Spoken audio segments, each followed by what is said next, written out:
نحمده ونصلي على رسوله الكريم اما بعد اعوذ بالله من الشيطان الرجيم بسم الله الرحمن الرحيم قال الله تبارك وتعالى في كلام المجيد الذين إن مكناهم في الأرض أقاموا الصلاة وآتوا الزكاة وأمروا بالمعروف ونهوا عن المنكر ولله عاقبة الأمور وقال النبي صلى الله عليه وسلم بلغوا عني ولو آية او کما قال رسول اللہ صلی اللہ تبارک و تعالی علیہ وسلم۔ آج 13 اگست ہم موجود ہیں فیصل مسجد اسلام آباد میں۔ کل چونکہ 14 اگست ہے تو اس حوالے سے انشاءاللہ العزیز ہم بتائیں گے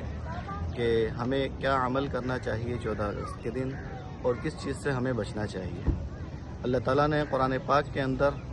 ہمیں اسلامی ریاست ملنے پر خوشی کے اظہار کا جو حکم دیا ہے، اس میں اللہ تبارک و تعالیٰ نے ہمیں کچھ چیزوں کی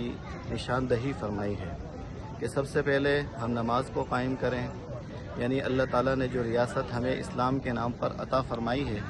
تو اس کے شکرانے کے طور پر ہم اللہ تعالیٰ کی عبادت کریں، عبادت میں لگ جائیں اور خاص طور پر نماز کا اہتمام کریں، اور اسی طریقے سے زکوٰۃ کا اہتمام کریں، غریبوں کی مدد کریں، بے سہاراؤں کا سہارا بنیں اور بیواؤں کی امداد کریں اور یتیموں کا خیال کریں، اور اسی طریقے سے ہر وہ شخص کہ جو مجبور ہے، معذور ہے، لاچار ہے، بیکار ہے، اس کی ہم امداد کرنے میں پہل کریں۔ اسی طریقے سے ہم اسلامی ریاست میں رہتے ہوئے اللہ کے احکامات اور جناب رسول اللہ صلی اللہ علیہ وسلم کی سنتوں کو عام کریں، اور اس حوالے سے جو علماء کرام محنت کر رہے ہیں دین کے لیے، اسلامی نظام کے لیے کوشش کر رہے ہیں، ہم ان کا ساتھ دیں، اور ساتھ ساتھ ہم اگر جشن آزادی منائیں تو اس آزادی کے دن ہم کوئی بھی خرافات نہ کریں، کوئی ایسا عمل نہ کریں کہ جس سے اللہ اور اللہ کی ناراضگی ہمیں، اللہ کے رسول کی ناراضگی ہمیں مول لینی پڑے، کوئی ایسا عمل نہ کریں کہ جو شریعت کے خلاف ہو، جو سنت کے خلاف ہو اور جو ہمارے دین کے خلاف ہو۔ اسی طریقے سے کوئی بھی ایسا عمل نہ کریں جو ہمارے پاکستان کے آئین کے خلاف ہو، قانون کے خلاف ہو۔